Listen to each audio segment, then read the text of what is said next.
مجھ کو پیشانی تو دہلیز تلک لانے دے۔ بسم اللہ الرحمن الرحیم۔ محترم ناظرین و سامعین، آپ میں سے اکثر لوگوں کے مشاہدے میں یہ بات آئی ہوگی کہ بچپن میں کچھ بچوں کو گھر سے بھاگ جانے کی عادت پڑ جاتی ہے، اور اس کے پیچھے کچھ عناصر کار فرما ہوتے ہیں۔ یا تو غلط سوسائٹی ہوتی ہے کہ والدین کے عدم توجہ کی وجہ سے بچہ غلط لوگوں کے ساتھ اٹھنا بیٹھنا شروع کر دیا، غلط سوسائٹی کا شکار ہو گیا، اور اب ناجائز بات منوانے کے لیے والدین کو بلیک میل کرتے ہیں، گھر سے بھاگ جاتے ہیں۔ یا کچھ بچے تعلیم سے بھاگتے ہیں، یا بسا اوقات کچھ والدین کی طبیعت میں کچھ سختی ہوتی ہے، بچے سے کوئی غلط کام ہوا، اب مار کے ڈر کی وجہ سے گھر سے بھاگ گیا، یا اس طرح کی دیگر کئی وجوہات ہوتی ہیں۔ اب یہ جو بچپن میں گھر سے بھاگ جانے کی عادت جو ہے پڑتی ہے، تو یہ رفتہ رفتہ طبیعت کا حصہ بن جاتی ہے۔ پھر بسا اوقات بڑے ہو کر بھی گھر سے بھاگ جانے کی عادت برقرار رہتی ہے۔ آپ میں سے اکثر لوگوں نے دیکھا سنا ہوگا کہ بڑی عمر کے افراد بھی بغیر بتائے گھروں سے کئی روز تک غائب ہو جاتے ہیں، اور ان کا کوئی اتا پتہ ہی نہیں ہوتا۔ پھر بسا اوقات تو ان کے مرنے کی خبر آتی ہے۔ ہمارے پاس بھی اکثر ایسی شکایات آتی رہتی ہیں کہ بندہ لاپتہ ہو گیا، اس کا کہیں پتہ ہی نہیں چل رہا، یا کوئی اغوا ہو گیا، اغوا برائے تاوان کا کیس بن گیا، یا کوئی دشمنی کا شاخسانہ ہے کہ بندے کا کوئی اتا پتہ ہی نہیں کہ بندہ کہاں چلا گیا۔ پچھلے دنوں کچھ عرصہ قبل میرے پاس ایک فون آیا، رحیم یار خان سے ایک خاتون کی کال آئی۔ اس نے کہا کہ میرے شوہر گھر سے نکلے کام کے لیے اور لاپتہ ہو گئے ہیں۔ جہاں تک ہماری رشتہ داری تھی، تعلق تھا، یا ان کے جاننے والے تھے، ہم نے ہر جگہ فون کر کے پتہ کر لیا، مگر ان کا کوئی پتہ نہیں چل رہا، اور ہم نے قانونی مدد بھی لی ہے، تھانے میں بھی رپورٹ کروائی ہے، مگر ابھی تک ان کا کوئی سراغ نہیں مل رہا۔ تو میں نے اس خاتون کو یہ عمل بتلایا جو آج آپ حضرات کی خدمت میں پیش کرنے جا رہا ہوں۔ اسی طرح کچھ عرصہ قبل لاہور سے ایک جاننے والے ہیں، ان کا فون آیا کہ ان کے ایک دوست کی والدہ ہیں، ادھیڑ عمر ہیں، گھر سے نکلی مارکیٹ جانے کے لیے اور رستے سے وہ غائب ہو گئیں، تو ان کا بھی کچھ پتہ نہیں چلا۔ ان کو بھی یہ عمل بتلایا تو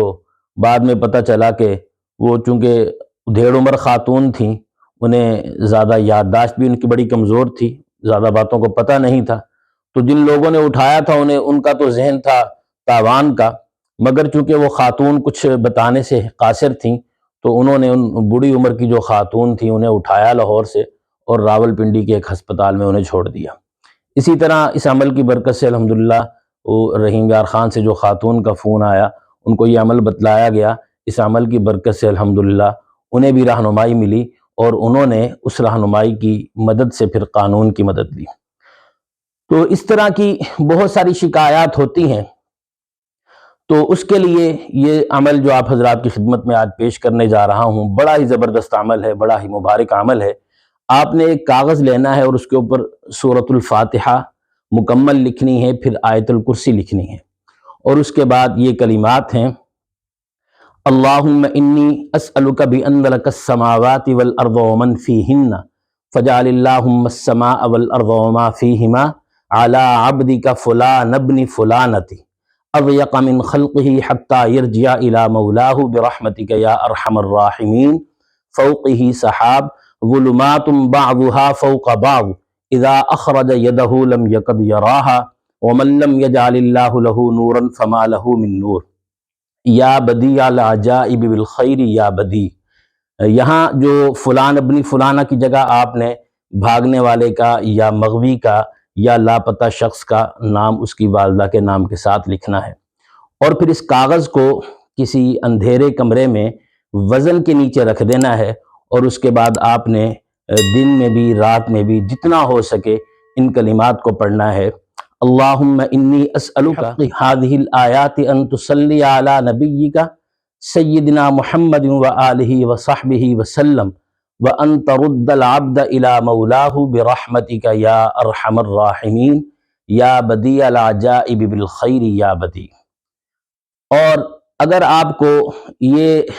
خدشہ ہو کہ یہ اغوا برائے تاوان کا کیس ہے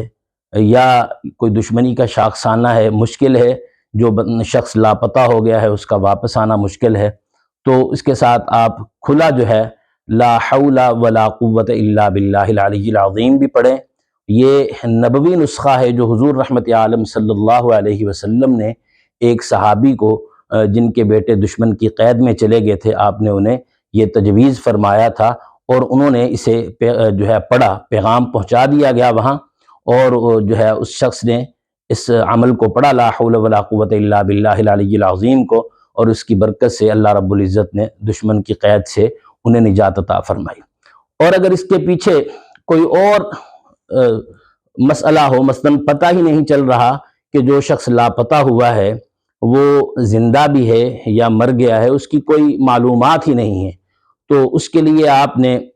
جہاں دن میں یہ والا عمل کرنا ہے، اس کے ساتھ ساتھ آپ نے رات کو عشاء کی نماز پڑھ کے جب سونا ہے تو پاکیزہ بستر پر آپ نے بیٹھ کر باوضو 1100 مرتبہ اس تصور کے ساتھ کہ جو شخص لاپتہ ہے یا غائب ہے، مغوی ہے، وہ کس حالت میں ہے، اس کا اللہ رب العزت تمام حال مجھے بتا دیں، یا علیم علمنی، آپ نے 1100 مرتبہ پڑھنا ہے۔ انشاءاللہ العزیز چند ہی روز میں اللہ رب العزت آپ کو وہ پورا سین، پورا منظر دکھلا دیں گے کہ وہ شخص کس حالت میں ہے، زندہ ہے یا مردہ ہے اور کہاں ہے۔ تو یہ بڑا ہی زبردست عمل ہے اور